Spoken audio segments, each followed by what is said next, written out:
gang of expert and enthusiasts in 7 four-wheel drives are about to head west from Newcastle and keep going.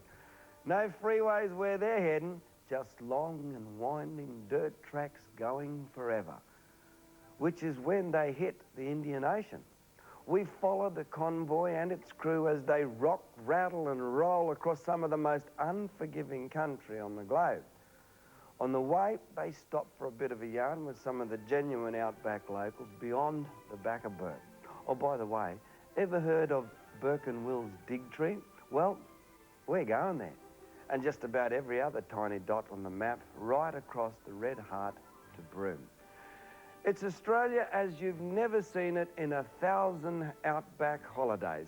Floodwaters, nail-biting descents, soggy marshes and cane grass 2 metres high. And they're the easy bits. And it all ends in barramundi heaven in the Kimberley. Ladies and gentlemen, start your engines. We're off for the great Australian trek.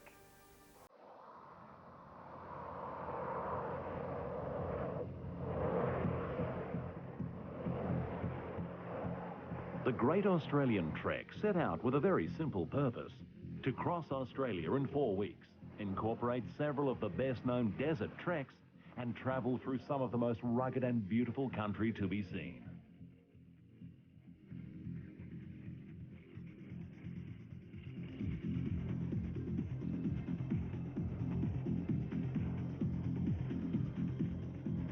I decided to do something in the vicinity of about 10,000 kilometers, and the first leg would bring us into semi-arid regions with good gravel roads, and then gradually from the semi-arid regions I was going into the arid regions. From the Simpson Desert we got to Ayers Rock, and then from Ayers Rock through the Docker River, the old Gun Barrel Highway. And then from there onto the Canning Stock route. Now, this is the trip of all trips. Four-wheel drivers in the entire country just love to go to the Canning Stock route. So I incorporated the Canning Stock route and the Kitson track out from well 33, out on the highway to Broome, and then from Broome to Derby, and from Derby to Mount Elizabeth. And the last part is to explore the real Kimberley, the savannah country, the gorge country, the soul of Australia.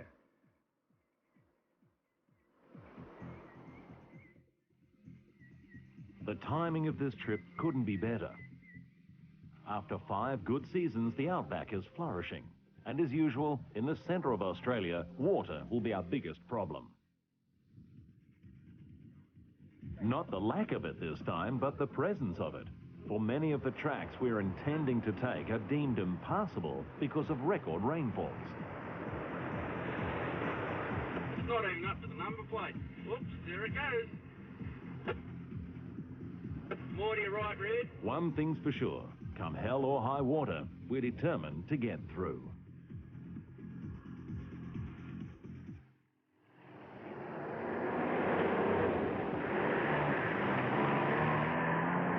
Leaving Tibooburra in western New South Wales, we turn north into the Sturt National Park and the first really interesting landscape we've seen so far. Travelling with us as camp cook and resident geomorphologist is Frank Stoffels, who's made a lifetime study of the origin of landforms. One of the great and spectacular features up here in the northwest in Sturt National Park is the breakaway country or jump-up country. And as these remnant plateaus are being eroded, what happens is, of course, is that the streams actually undermine the residual cap called duricrust, and the material that breaks up forms the givers that are actually distributed across the plains down below. Next port of call is Innaminka, a town that was abandoned in 1952 but revived 10 years later with the discovery of oil and gas nearby. Here we find the Cooper Creek in flood. Simon and Steve volunteer to be human dipsticks, testing the depth and current.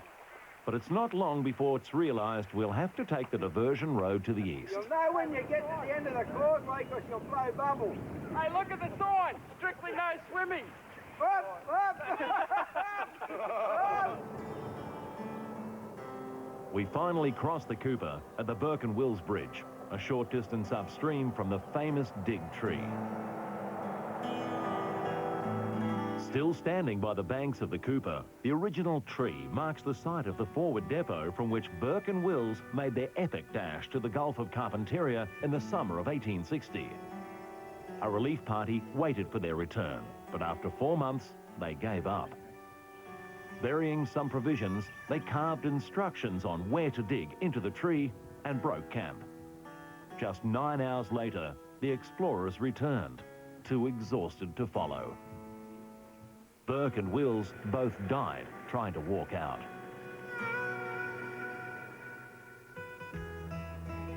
Cordillo Downs Homestead, south of Birdsville, boasts one of the more unusual wool sheds you're ever likely to see in the outback. Standing on a treeless plain, it's entirely constructed of local rock, testament to the ingenuity of the early pastoralists and their need to make use of whatever materials were available locally.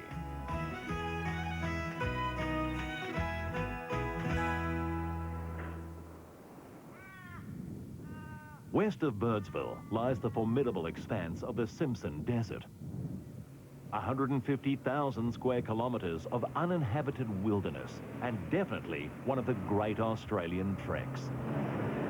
It wasn't until the 50s that oil and gas exploration and the associated roads and shot lines opened the Simpson up to vehicles.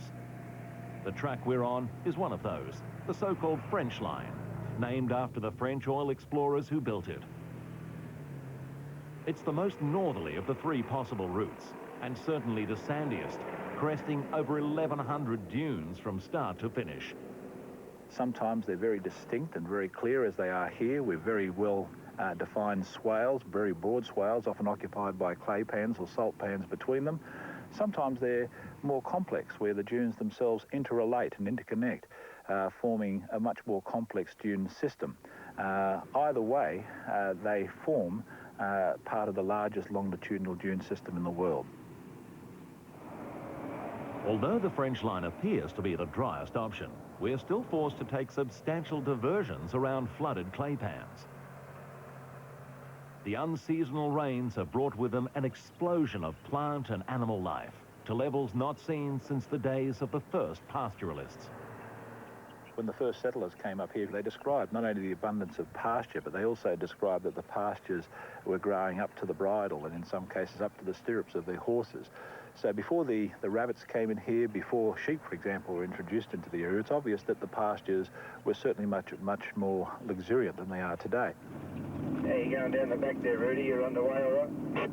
While an expedition through the Simpson isn't for the faint-hearted, modern four-wheel drives make it achievable and relatively comfortable. But there are some basic safety rules. You need a good first aid kit, and you definitely need communications out in this country. You either need a flying doctor radio or a sat phone.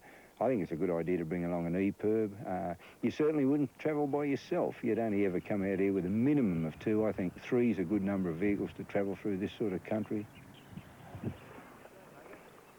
After the rigours of crossing the Simpson, Dalhousie Springs is literally an oasis where the weary traveller can bask in hot water that flows naturally to the surface from the Great Artesian Basin. The average water temperature here is about 37 degrees. People have been bouncing over the Simpson Desert. It's quite a rough track in places. Soothe all their aching muscles here because it is known as the healing waters. When you have a cold or anything, and you jump in here, and he'll heal it off. You know, it's medicine water. And that is one the Aboriginal call healing water. It's got hot and cold spots as well, yeah. The springs are of great significance to the local Aboriginal people, and in conjunction with tribal elders, a management plan has been introduced to keep the waters pristine. The ruins of nearby Dalhousie Homestead date back to the days of Afghan camel drivers who used the natural springs as watering holes on their long treks into the centre with essential supplies for settlers. These date palms may have been planted by the original station owners, but it's also likely they grew from seeds brought in by the Afghans. Evening sees us settling down for one of the great delights of outback travel, camping under the stars. And tonight is special because a real star of the bush has dropped in for a surprise visit. I was drinking in the bar of the Birdsville pub and this long skinny fella comes in. Ted Egan has been writing and singing about the bush for many years, but now he wants to film it and tell the untold story of the drover's boy. You've got to remember there weren't many white women on the Australian frontier, and these huge mobs of cattle were being driven across Australia. Couldn't understand why the drover cried as they buried the drover's boy. And along the way, many of the white men took as their personal exclusive property these Aboriginal girls, who were handy in the workforce and handy in the swag at night. And it was against the law for this to happen. Shoveled dirt and a mumbled word, and it's back to the road ahead, and forget about the drover's boy.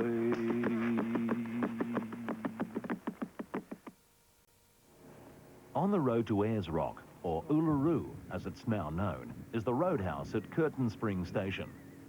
For owner Peter Severin, running a cattle station in such marginal country is a constant balancing act. It's all right if it rains every year, but as we find out, it doesn't rain every year. It's about every 7th year now that we get a couple of 3 or 4 good seasons, and then we get into another 6 or 7 year prolonged drought. So you have to understand the amount of waters that you can find, the amount of feed that is produced after rain, and the number of cattle that you can really safely carry for, say, 12 months of the year. Dominating the skyline at Curtin Springs is Mount Connor. When they first see it, incoming travellers often mistake it for the rock. And while most will go on to climb Uluru, almost none will climb Mount Connor. You can drive to the base, but from there, the climb up is fairly difficult. The 3.5 kilometre round trip takes about 2.5 hours over rough and rocky slopes, but the view from the top is well worth it. Mount Connor was a navigational point, and from there you can see South Australia, Western Australia and the Northern Territory. My first wife's ashes are there, my mother's ashes are there, my grandson's ashes are there, so to me it's quite a sacred hill as far as I'm concerned personally.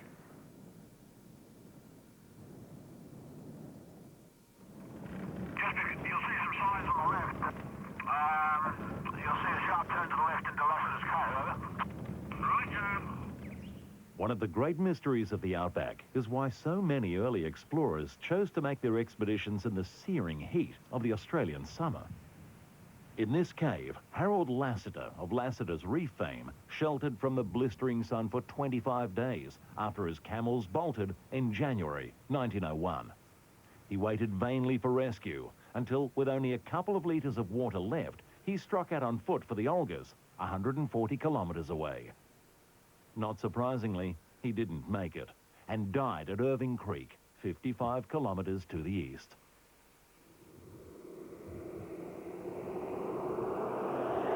Just inside Western Australia is the meteorological station at Giles, originally built to provide data for the UK atomic tests. Today, personnel carry out a full range of weather observations, and for us, the information they have regarding recent rainfall is not good news. This year's been exceptionally wet. In April, we had 123.8 millimetres, which is the all-time record for Giles, and in February, we had heavy rains like most of the outback. We got 297.4 millimetres, and so far this year we've had around about 2 years average annual rainfall. One of the more fascinating characters of this area isn't around anymore, but the legend of Len Bedell lives on. In pictures he painted such as these at Giles, books written by him and about him, and of course the roads he built. Len's original grader is preserved at Giles as one of the many memorials to this great pioneer who did so much to open up this part of Australia. Righto guys, we're just coming up to the Len Bedell tree and plaque, so we are very close to it. I'm taking a shot of this, Chris. I've pulled up with it out of my window, so it's a nice looking tree, been here for a long time. According to Len, there was a grand purpose behind his work. and he described it this way: to build roads in the best locations and as straight as possible to minimise fuel usage and benefit all future travellers. Hence the name of this, his most famous road, the Gun Barrel Highway. Travel down the Gun Barrel far enough and you come to Carnegie Station in southern Western Australia. It's our last chance to refuel and restock before we tackle one of the remotest of outback treks, the Canning Stock Route. As far as we know, no one has been through this section since the rains. Oh, this lake, getting around Lake Disappointment, and what was the name of this? Creek. And Savoury Creek. I mean, if this is down, yes, you can get across. You probably won't have any trouble. But that's only one of our problems. The normal fuel dump at Well 23 is closed because the roads are flooded. How many litres is the tank hold? 180. How many are you up to? 185. So the cab chassis is loaded to the hilt with fuel. It's our lifeline. Over 400 litres of diesel and 660 litres of petrol has to get us all the way to the West Australian coast. I think it's coming to Australia where cars can venture a little bit further, like Ayers Rock, for example. There's tarred roads all the way out there now.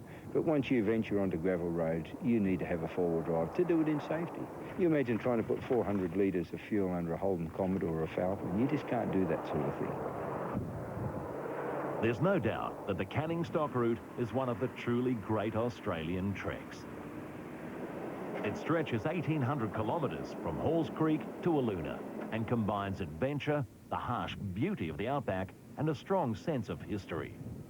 It was built by Alfred Canning in the early 1900s, and for the next 48 years, cattle were driven along it to markets in Kalgoorlie and Perth.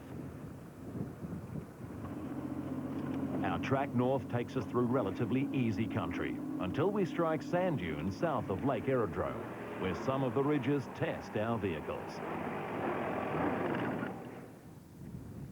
Most of the Canning follows a circuitous route through and between dunes and other obstacles to provide an easy passage for the cattle that once travelled it.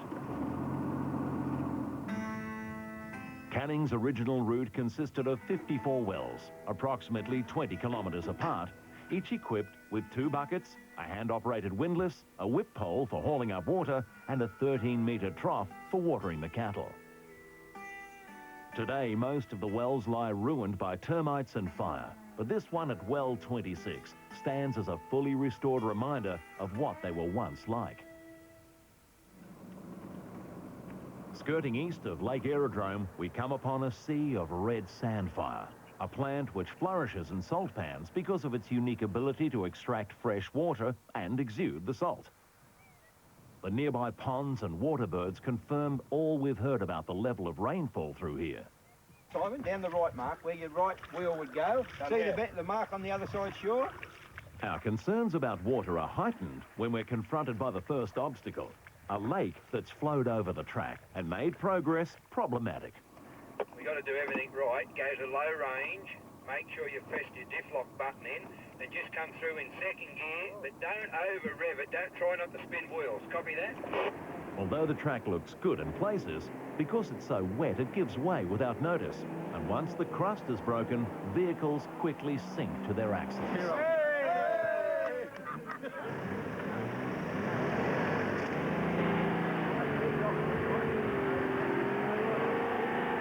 The thing that really struck me about the Canning Stock Route in the year 2000 was, I suppose, 3 things. First of all, the absolute remoteness. It truly is part of the great Australian wilderness, the last frontier, as it is often called. And the other characteristic that really struck me is after 5 excellent seasons that they've had, we saw rejuvenation occurring on a scale that I don't think has been witnessed for a long period of time. It was as if we were travelling just through a garden of diversity.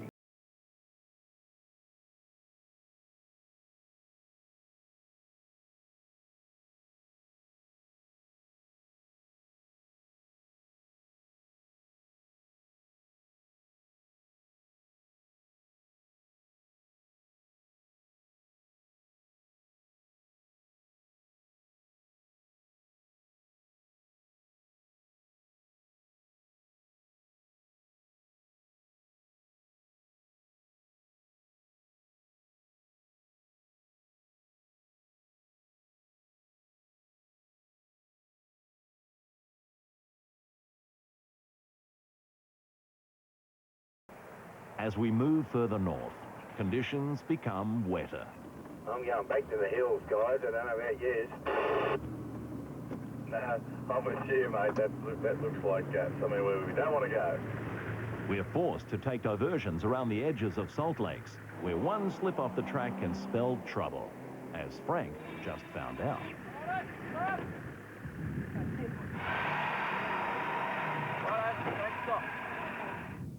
Leaving Lake Disappointment, we have a choice. Continue on the main track or take a diversion to the east. We take the main track because it's slightly shorter, but that turns out to be a mistake. I'm a little bit bogged at the moment, I think. I come around that corner there. I was on solid ground, and the next thing I knew, I hit all this water. I didn't even see it coming, and it went all up over the windscreen. I turned the wipers on, and I looked up, and I thought, gee whiz, I look like I might get stuck here. So I tried to stay on the track, but you just slip off, and it's a bog hole.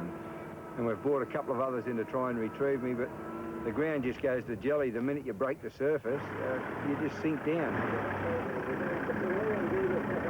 It didn't take very long at all, and we had a troopy off the track, and the Prado stuck down to its floor pan. So then we all had to get out. I was trying to avoid getting my feet dirty there at that stage in the trip. But then we all got together, had a bit of a talk about it, and we had a pretty serious problem. This is what you call bog. The purple right down there? We had to actually use a spare tyre to try and lift the back of the Prado up to get the suction off it. Go a bit on two. Both go. Both go. Both. Go, Frank.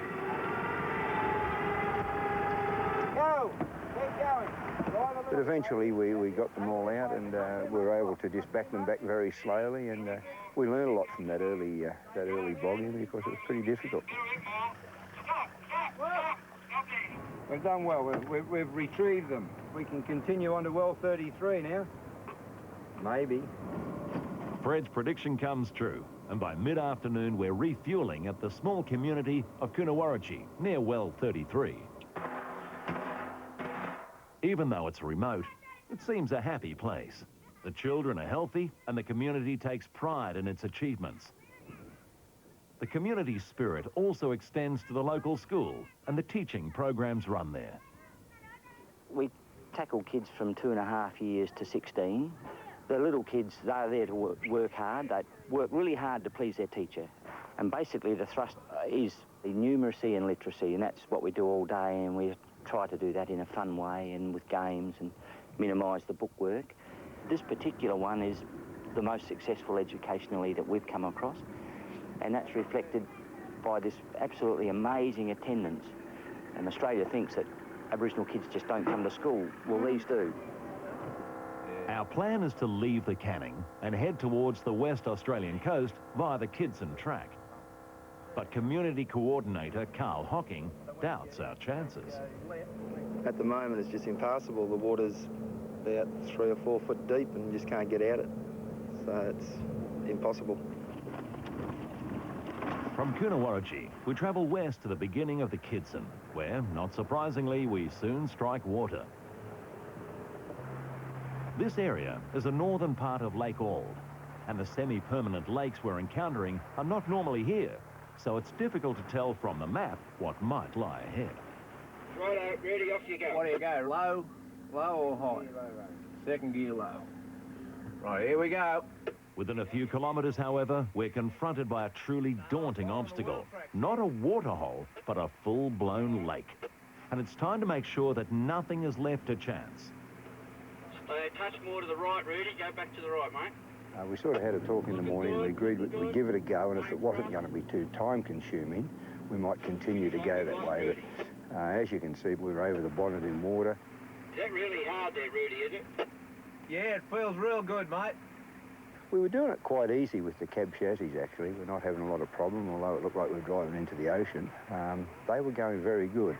It's the bow waves over the front lip of the bonnet, and the normal water's halfway at the door, and he is out of the second section. No worry. How does that feel, mate? Oh, I'm glad I'm through it, I can tell you.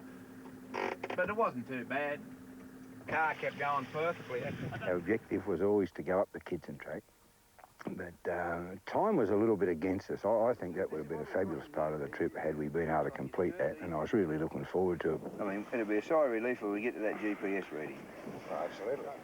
I think they should go up to there. Yeah. Steve, you got a copy? Yep, got a copy, Fred? Yeah, we want to go 20 kilometres and try and keep radio contact, will you? Roger. Once through, Steve and Rudy scout ahead a few kilometres to check the conditions. Got a copy, Fred? I can hear you clearly, guys, but it all looks... What, are you getting into sandhill type stuff, are you? We've got no more water, and the track looks good for about another 3 kilometres in front of us, and it starts to go into quite hilly sand dunes again. Although the track seems good, Fred and Rick reluctantly make the decision to pull back and take an alternative route to the coast.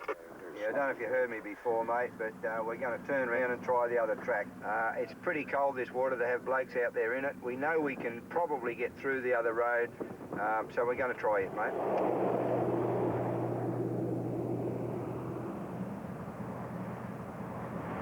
Fire is one of the great enemies of this country.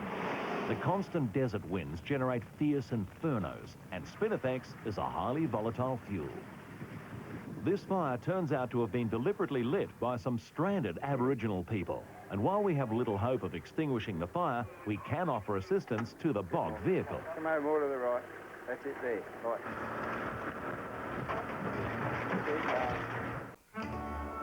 From Broome, we head for the Kimberley, Australia's last frontier.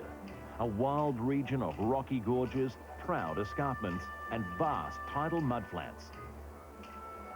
It's crisscrossed by hundreds of rivers and streams that drain off the deluge of the monsoonal wet season each summer. By now, it should have dried out, but this is not a normal year, and the track isn't easy. The plan is to drive the 220 kilometres from Mount Elizabeth Station to Walcott Inlet in 3 days. But the omens aren't good when just a few kilometres out, the first obstacle stops our guides in their tracks.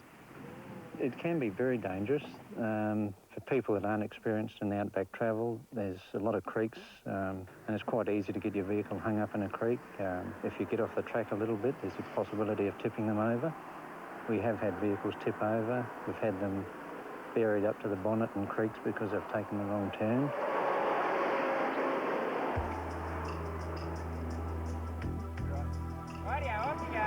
There's plenty more creek crossings to come, and with Fred leading the way, we take each as it comes.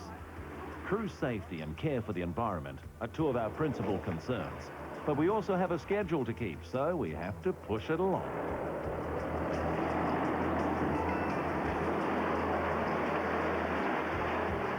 Well, we're going to have to go across and tidy up the bank, and it's pretty rugged here, but we'll come down through here, all right. Second way, thanks.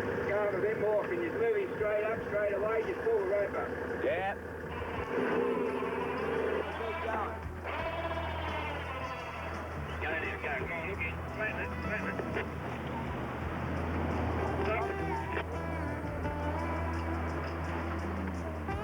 Let Rudy and that back up near the front, please.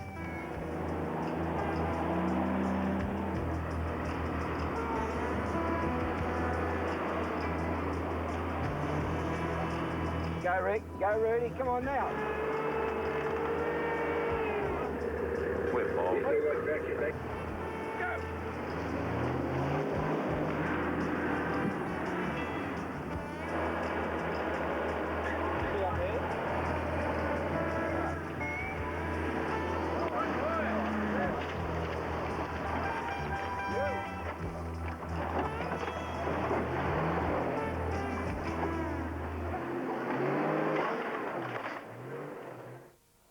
The Kimberley has a special significance for one member of our crew. Kevin Casey has written a book on bush survival based on experience gained while walking this country on his own. It's basically the opportunity to get away from the normal life and into a place that's just gives you a sense of wonder, a sense of finding new things all the time. I found hot springs that don't exist on the maps, and all sorts of art that nobody seems to know about. At Jamison Arch, we're shown an Aboriginal art site that tells the story of a kangaroo and joey being pursued by two eagles. With nowhere to hide, they punched a hole in the mountain that is now the arch and took refuge. The eagles flew back here, and these are their spirits. Oh, well, last year when we were pushing the track in to open it up for our tour operation, and as we got across to the other side, got to this particular area here, it took us near on 8 hours to get through it. The marshes are the most difficult obstacle we've faced so far, and 8 Hour Bog is aptly named. Make sure you keep it moving, and look where them guys are. Sometimes it's best to follow the established track. Other times to seek a new one that you just can't tell.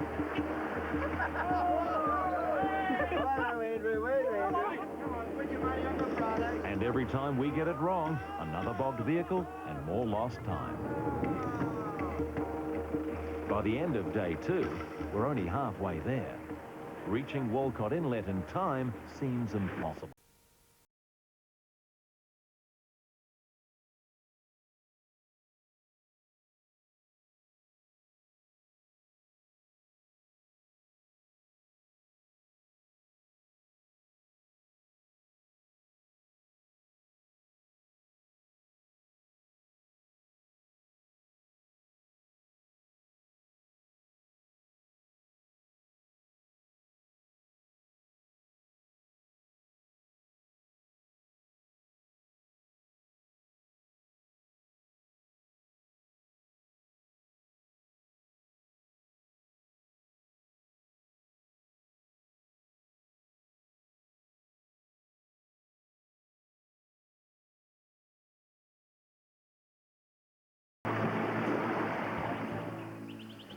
This part of the Kimberley is thickly vegetated with bloodwood, ghost gums and paperbarks in abundance.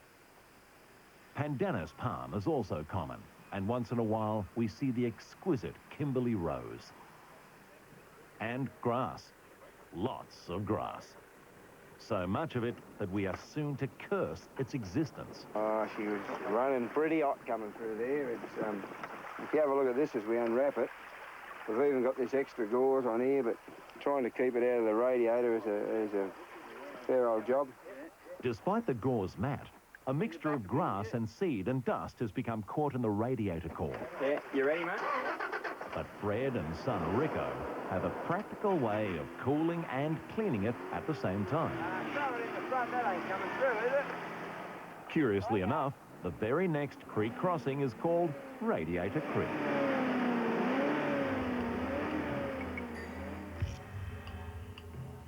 At one point on the track, we pass close to an Aboriginal ceremonial site. Its exact purpose is not clear, but it's thought to be a place where the 3 local tribes could meet to divide up the territory, or perhaps initiate young men along the paths of life, depicted by the lines of rocks marking the way.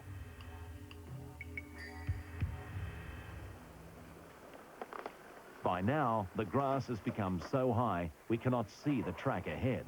You might be better up in the roof, Rico. So Rico climbs up on the roof rack and calls directions to Fred.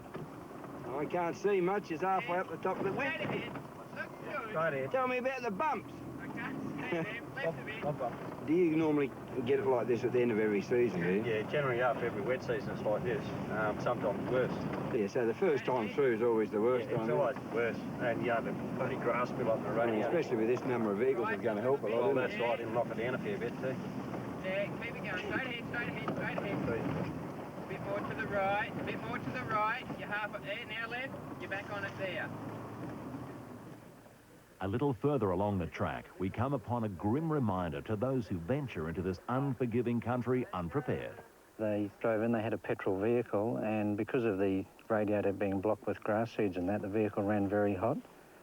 And by the time they realised that it was on fire, it was too late. They used 3 or 4 fire extinguishers, but they couldn't put it out, so they just had to run away from it. We got a fix on this anyway, mate. Now longitude? 124.58. Yep. 816. Right, I can find out exactly where we are. 15, 16. By afternoon on the third day, we know by GPS we're within 12 kilometres of Walcott Inlet. Okay, that's where we are, just in there, mate. So we've just got to go across that creek and this creek. The tank's about there. But the grass is now so high, we're completely lost. No amount of searching can find any trace of the track at all. Reluctantly, we make the decision to camp the night and try again in the morning. Early next morning, we're met by a helicopter, part of Rick's plan to give all crew members a special treat at the end of the trip.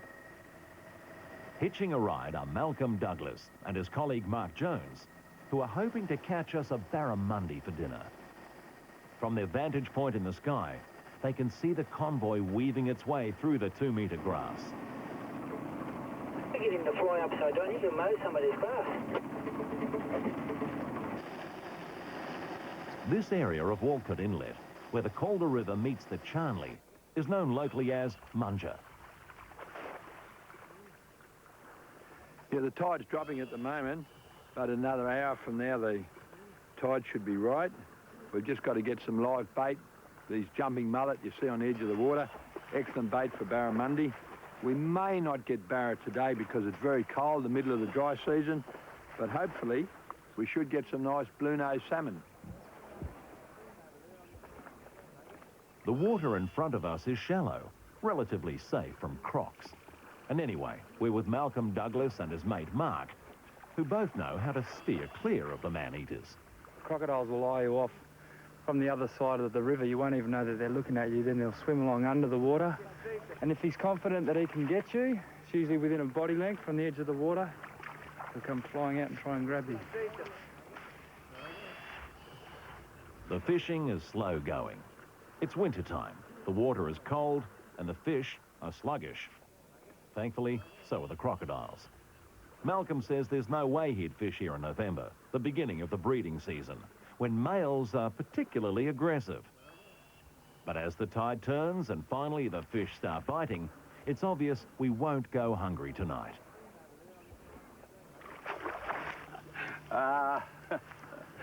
That's the fish we've been waiting for. It's been a bit of a battle with this cold weather. It'll go really nicely on the barbie tonight. Meanwhile, the rest of the crew have flown the 25 kilometres down Walcott Inlet to where the luxury tourist vessel Kimberley Quest is moored. Built at a cost of $3 million, the boat plies the coast between Broome and Wyndham, accommodating up to 16 in absolute comfort.